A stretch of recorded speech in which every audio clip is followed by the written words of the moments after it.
In our chronological survey of the best games of chess ever played, I'm joined again by Donald Woods, who will help me to analyse the game shortly. We've reached 1892, and a World Championship match played in the unlikely location of Cuba. It surprises many people that Cuba's involvement in major tournament chess stretches back this far, but it has indeed been a consistent host right up to Castro's reign, and the staging of the 17th Olympiad, when as a centrepiece a giant cymbal was organised, 6,840 tables, including Castro himself, playing simultaneously. Havana in 1892 was hardly an obvious venue, in turmoil leading up to the Second Cuban Rebellion against Spain just 3 years later. But the players, having travelled from East and West Europe, had to put all this out of their minds.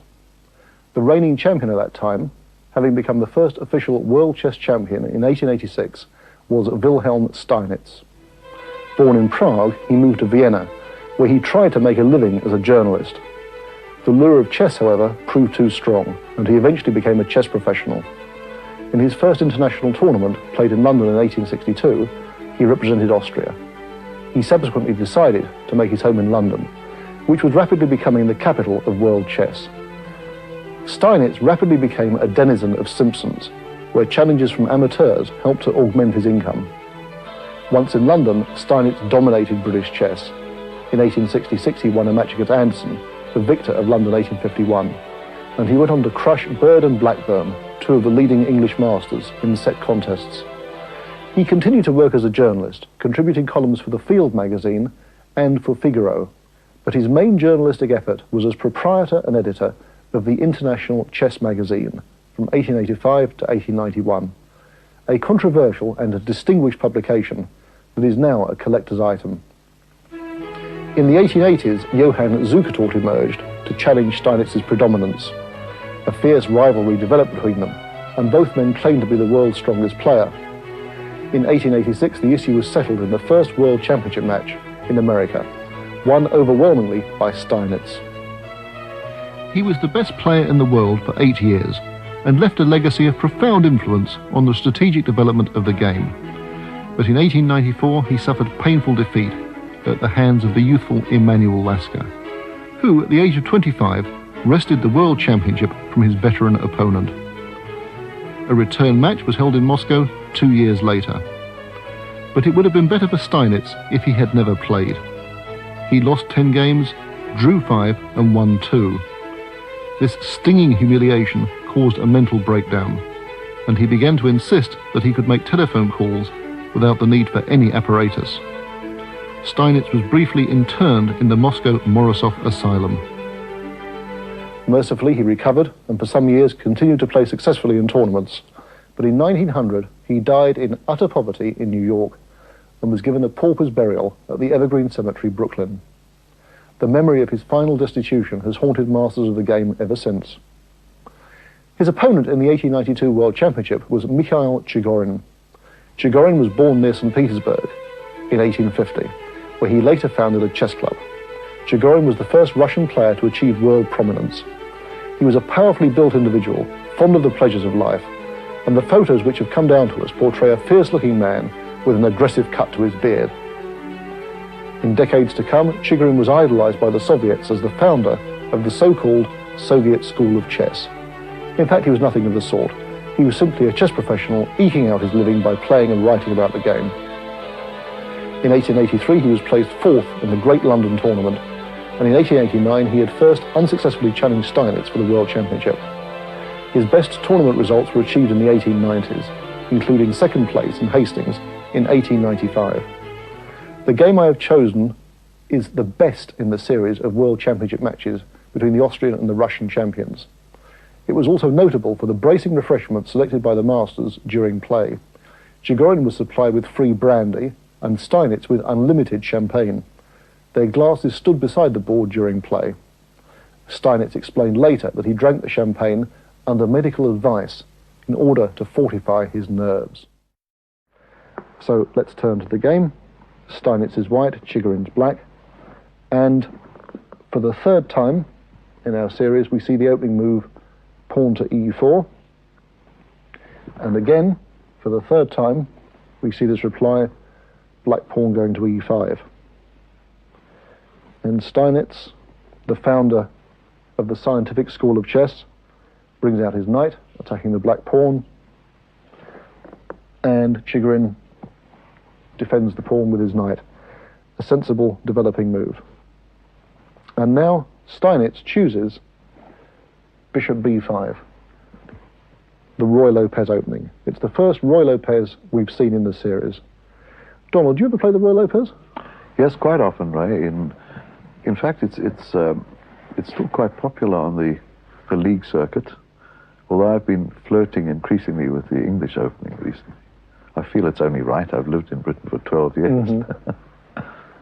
Well, the point of the Roy Lopez, it was developed by the Spanish priest called Roy Lopez in the 16th century. The point is to attack the black knight on c6 and ultimately place long-term pressure against the black pawn on e5. It's a very advanced, sophisticated opening. It's a favourite of people like Anatoly Karpov, and when Bobby Fischer was playing, he used it a lot as well. And it's sometimes called the Spanish torture, because of the long defence black has to go in for to repel white's attack. It's also perhaps the most subtle opening on the chessboard, and it's said amongst masters and grandmasters, if you can understand the Roy Lopez, you're on the way to becoming a master or a grandmaster. And nowadays, almost invariably, black plays this move, putting the question, as they say, to the white bishop. But in the 19th century, they hadn't worked out the nuances of this opening, and Chigorin developed his knight. It's a sensible move. It's probably not the best or the most flexible, but there's nothing wrong with it. And nowadays, faced with this, white would tend to castle. And there are various good reasons, too complex and long-winded to go into here, why black shouldn't take the pawn on e4. But Steinitz, as we'll see later in the game, as part of his general theory of chess, in fact, one might see Steinitz as the Einstein of chess. He had a general theory of chess, as Einstein had a general theory of relativity. As part of Steinitz's general theory, he said you shouldn't castle too early. You should wait and see where your opponent puts his king, and then if possible, you should consider castling on the other side. The other side? The other side, because that gives you the chance to push the pawns forwards against the place where your opponent's king has sought safety. So Steinitz's next move is absolutely in keeping with the general theory. He defends the pawn, he maintains a closed setup in the middle of the board, and he defers the decision as to where he's going to put his king. He's saying to Chigorin, I'm going to wait, I'm going to develop my pieces, I'm going to have a solid position, I want to see where you castle. Open. Yes. Exactly. See where you castle, I'm going to attack you. Now, he's not saying it very loudly, and Chigorin probably didn't hear him. Because obviously if you telegraph your intentions too obviously, the opponent can do something about it. But this, in essence, is what he's saying. And many games from this period, you can see Steinitz deferring the decision as to where to put his own king, waiting for the opponent to castle, and then going for it. And Chigorin plays this. He's also lending protection to the pawn on e5. And Steinitz makes this little move. He's still waiting as to where to put his king. And also he's making a retreat square, should it become necessary, for the bishop. The bishop can now drop back to a4, perhaps come into here if it's attacked. I was wondering about that, because after d3, seemed to cut that diagonal. Yes. The c3 is exactly in Steinitz's style. You know, it supports a later advance by d4 by white. It keeps his options open. It allows the bishop to retreat. It's a typical Steinitz move. And now Chigorin plays this. We've seen this before, the fianchetto, or fianchetto of the bishop. And he's very much saying that he's going to castle kingside. You tend, when you make a fianchetto like this on the kingside, the flank development of the bishop, you're more or less saying pretty clear signal, yeah. Pretty clear signal. And out comes the white knight. You see Steinitz still doesn't castle. Bishop goes to g7. And then a very unusual move. Knight f1. I can't think of anyone before Steinitz who would have played this move. In fact, I can't think of anyone now who played this move.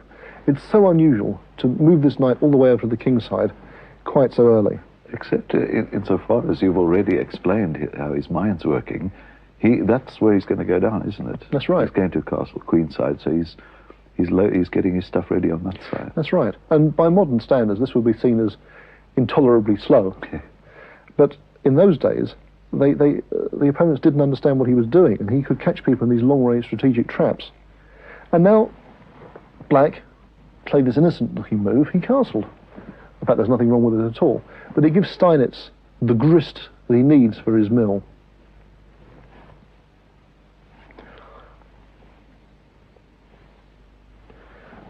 And now he brings the bishop back. And again, it's a difficult move to explain. It's really only explicable in the sense that he wants to bring, as you said, Donald, all the pieces to the king side. And even this bishop that's become so isolated, as it were, on the extreme left flank, now it becomes part of that. Is being brought back. Everything is being switched to the right-hand side of the board. And Chigorin made a sensible move. Nothing wrong with this. The knight is going to come perhaps to here later on. It's a good central post. It'll chase the bishop away.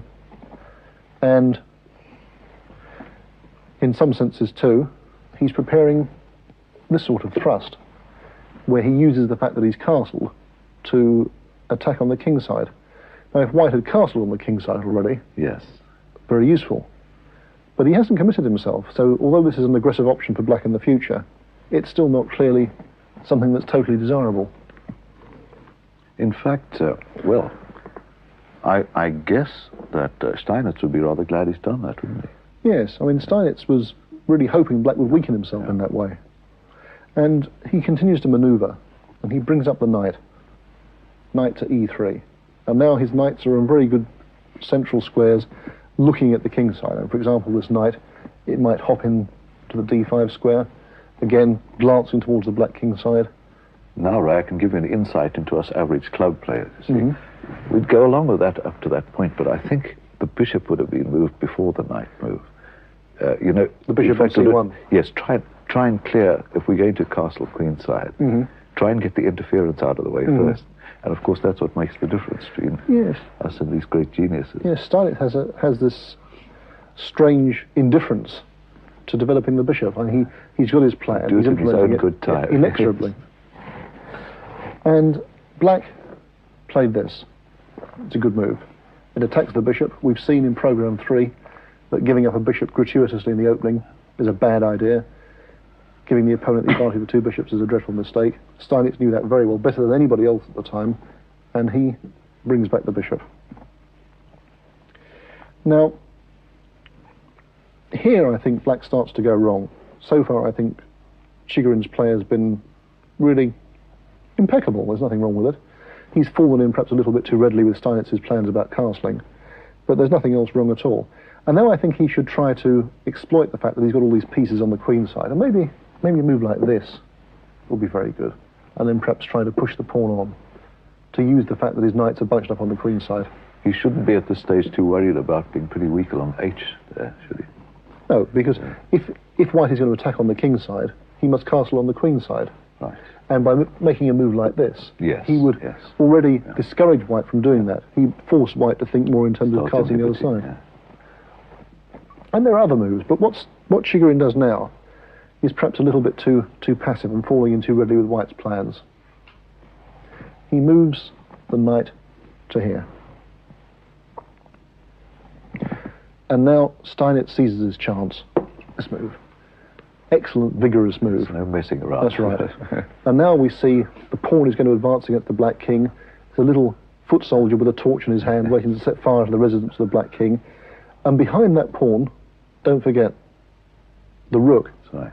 And once the rook is coming into play as well, this means trouble. And Chigorin played this.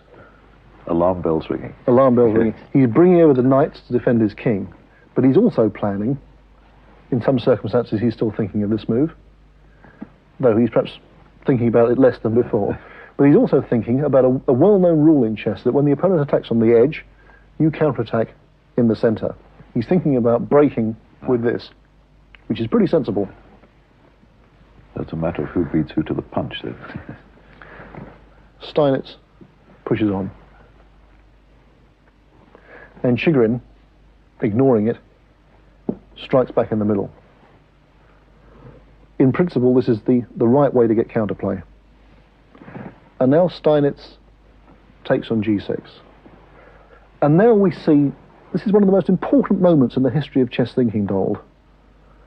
It's this game that teaches people forever afterwards that given the choice, if you can capture with a pawn away from the centre or towards the centre, you do it towards the centre. Yeah. What black should do now is he should take this way, towards the centre. Chigorin, a romantic player, an aggressive player, is still thinking in terms of the earlier players of the 19th century, the great romantic attacks, the king's gambits where you attack on the f-file and so on. And he makes a principal error, and this turns out to be absolutely fatal. He takes back away from the centre, away from the middle of the board. And although it gives the black rook the action it wants on the f-file, we now start to see imperceptibly the files and the diagonals towards the black king being undermined, especially, for example, the a2 to g8 diagonal. At the moment, you'll say to me, it's crowded with pieces. How can it be weak? But in a minute, we'll see it is weak. And quite quickly. And Steinitz just trades off here. And this is the first link in the operation to expose that critical diagonal. Chigorin takes back. Steinitz takes off. And the queen takes back. And things are beginning to look all right for black. His queen's in the middle. Yes. Yes. But now the bishop's come to life. It's attacking the queen, which has to go away. And the knight on e6 is pinned. Yes. The queen comes here. And now we'll see gradually that white's delaying tactics, not castling, are going to bear fruit. And Chigorin puts a little bait in white's path. He offers the pawn on e5 as a sop to Cerberus. But of course, if white did that, he'd be opening up the whole board for black's pieces. Of course, Steinitz ignores it. And he plays the move that you were thinking of before, bringing out the bishop.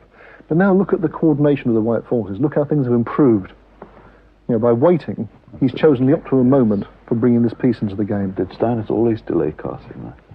Often, yes, yes. And it was such a key plank in his system to delay castling and work out where the other king was going to go. And now the bishop on b3 pins the knight on e6. Chigorin has to break the pin, otherwise he can't move anything. But of course now the king is in the firing line of the white rook on h1. And as you so rightly said, the delay of the castling. Now, you know what move number this is, Donald? 19.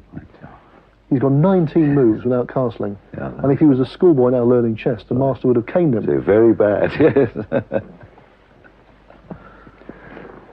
But still things don't look too black for Chigorin. He brings over his rook into the centre, massing his pieces for defence, looking indirectly at the white queen. For example, you know, a move like this could be in the offing fairly soon. So Steinitz, very cleverly, drops his queen back. Question, right? Yeah. Why not at the stage bishop h6? Yes, he could play bishop h6, but exchanging pieces too quickly. Actually, and his rook right up then. Yes, I think he actually needs more pieces on the board at the moment. Okay. I think that if he trades off the pieces too fast, he's letting the initiative go. So bishop h6 is certainly a good move, storing up energy in a very clever way. And now, at long last, Chigorin plays this, the move I recommended before. Attacking on the wing, but now it's Steinitz's turn, and he goes in the centre. And this is so subtle. You can switch to either. Yes. It's so subtle that he's been building up against the king all the time, but now he combines this with a central attack to break through against the black king. And he takes it. He takes d4. Knight takes d4. And Chigorin takes it off. Bishop takes d4. And now he takes with the rook. Yes, now I bet 9 out of 10 club players would have taken with the bishop here. They would. Yeah. And it would have been good, but this is even including stronger. this way.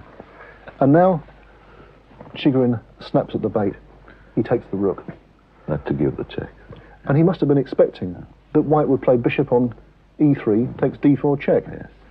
And this could happen, bishop takes d4 Yeah. check. And the rook would parry. Yeah. It's a good position for white, Yeah. but it's not what he could have. And now comes the move that makes this game one of the greatest. It looks as if white's going to seize the central diagonals and turn right against the black king. Instead, he suddenly goes straight back to the strategy he'd been implementing from the start. And he makes a thunderclap of a move. He takes this off. Beautiful. Sensational. Yeah. And now it's completely forced what happens. Absolutely forced. Black has to take it. There's no choice at all. King takes h7. And the queen goes to this most unusual attacking square. The king has to go here. And he's horribly exposed. He's never taking back on d4. Right. He gives a check. The king has no choice. It has to come out. Up comes the queen again from its hole in the corner. Check. The king goes in the middle. And now, at last, he harvests this last piece. Check. The king has to come here. And the coup de grace, elegant, beautiful, and conclusive. Queen f4, checkmate. It is. A king hunt with the black king chased right into the middle of the board, almost from nowhere. And what a nerve-wracking, tense finale that must have been. Well, Ray, you know, in your comments from time to time, you talk of moves being prosaic. I guess there were opportunities then when it would have looked like a short-term gain would have been pretty devastating. Mm. But compared to this, certainly prosaic. I mean, this is just breathtakingly brilliant, isn't it? Isn't it, yes. Delays everything till just the right moment. It's a masterpiece. Now, this is like a war of nerves, isn't it?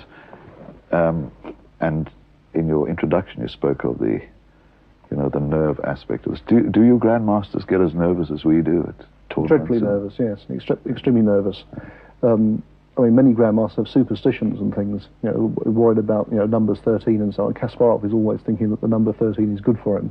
And if he's staying in room number 13 in the hotel, for example, he feels much better. And occasionally... But you never thought you could send a telephone call without the instrument? No, no. I mean, Steinitz, of course, was hyper-nervous. And at that time, he was suffering from the dreadful frustration of losing this match so decisively to Lasker. And what you do find is that when somebody is experiencing a reverse that is quite unexpected, or, you know, perhaps one expects to lose, but not to lose quite so badly, that's when the jolt is... the nerves start to give way. And then eccentricity, I mean, odd things. What's the funniest thing that's ever happened to you? Well, once I played an opponent who picked up his king and put it in the ashtray by the side of the board instead of moving, which is really remarkable. Anyway, Donald, thanks very much for your contribution this week. Next week, we cross the world again to St. Petersburg, still in the 19th century, for a game featuring the man who took the title from Steinitz, yet another Prussian, Emanuel Lasker. He faced the enigmatic American Harry Pillsbury. Join us for another exciting encounter next week. For now, from Donald and me, goodbye.